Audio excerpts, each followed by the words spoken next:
Speaking to stay young over 50. Grasshopper, what do you have for me today? What do you want to talk about? Master, I'm 30 years old. I don't think I could stay being a monk anymore.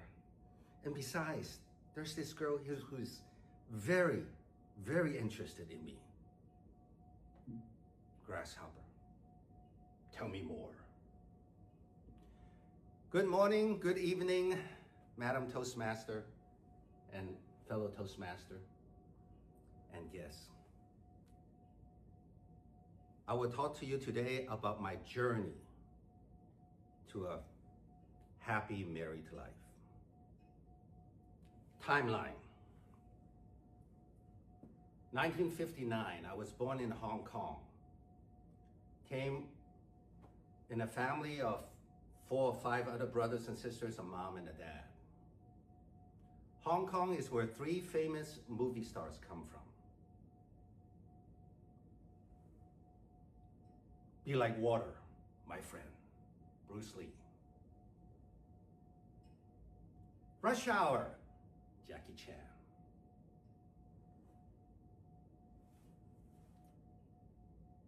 Wing Chun, Yip Man, Donnie Yen. Over the years as a public school teacher for 30 years, many kids say, "You look like Jackie Chan."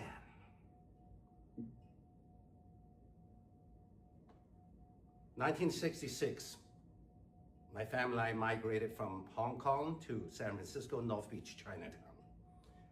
I was 7 years old and I'm meeting here in Garfield Elementary School.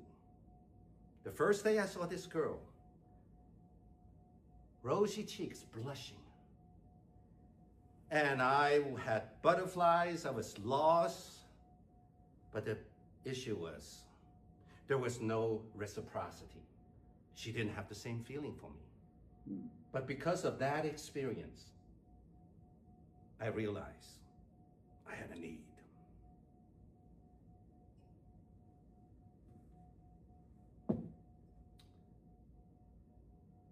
In 1975, high schooler, right in front of me in this class in high school, there was this girl right there in front. I forgot what the class was, but I remember this girl sitting right there, first row, I'm in the second row. She was well endowed. Well endowed. Every time she turned around, I thought, I'm gonna be bumped into those endowments of her. I could imagine what an ESL student would say right now. What are endowments? And then I may have to best to try to answer it. Boobies? Racks? Coconuts? Bosoms? Chest, big chest. Oh, those are big endowments. Then I saw this commercial. Dolly Parton selling Folgers coffee marketing. They are mountain grown. And then I heard this, then I saw this girl that's in front of me. There's a particular look about her. And I had a tough time giving an expression, how to word it in the English language, this particular look about her. Then I heard this song by this LMFAO singer. I'm sexy, and I know it. Those are the perfect words to describe that girl's expression.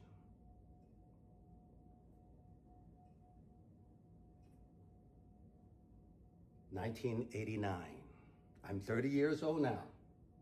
I'm working as a youth minister, enjoying the best of my time, praising the Lord, reading the Bible, serving 7 college students from San Francisco State, serving young people, just loving it, ministering the word of God, preaching the gospel of the kingdom, just loving my time." Then my wife pursued me aggressively. We were married half a year later. everything was great. The first few years, everything was great. Where you want to go? Fine. What food you want to eat? Great. What do you want to do? Doesn't matter. We were in love. In love. After the first and second child, first one and then the second one's a miscarriage, I noticed all of a sudden a drastic difference in libido. And asked God, why, God? Why? Why? For 30 years, I didn't have an answer. Then in time, just recently, I realized God wanted me to know the secret to a happy married life is not physical compatibility, but more spiritual compatibility. Something more invisible, something more deeper, something more higher, at a higher plane.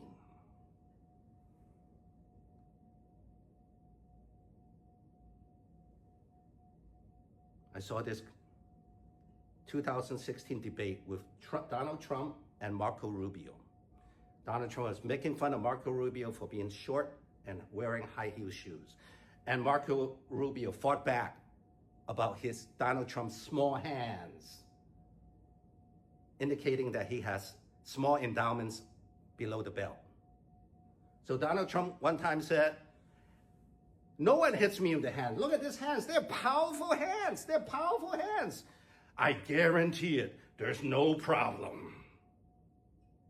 And everyone laughed during that time. I realized, fellow Toastmasters, journey to a happy marriage is not a matter of big endowments at the top or small endowments below the belt. It has a lot to do with having a higher adaptation and experience of God from above, a community of faith, praying with your wife. That's how you have a happy marriage life. Master, it's been 30 years. I'm 66 now. I find out the secret to a joyful, happy married life. It's nothing to do with physical compatibility. It's much to do with higher power, enjoyment, community of faith. Well done, grasshopper. Well done.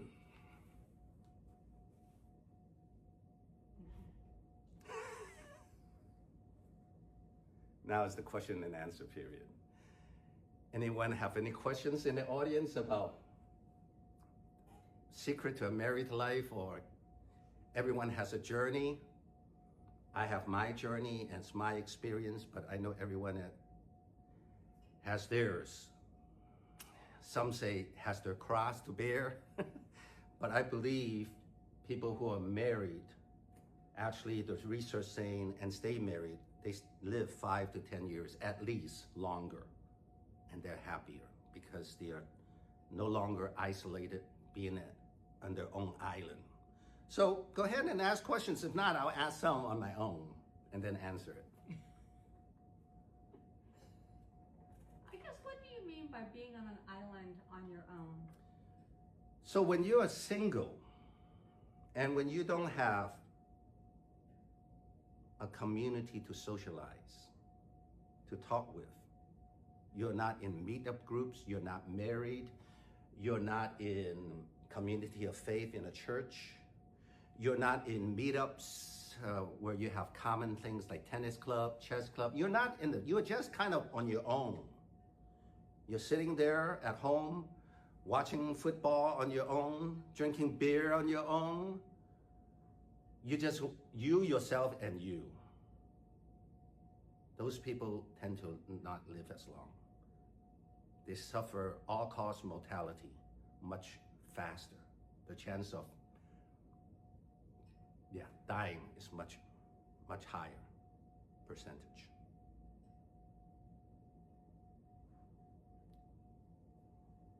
So what else do you want us to know? So in society, I feel this speech that I'm giving is so important, the message. I was just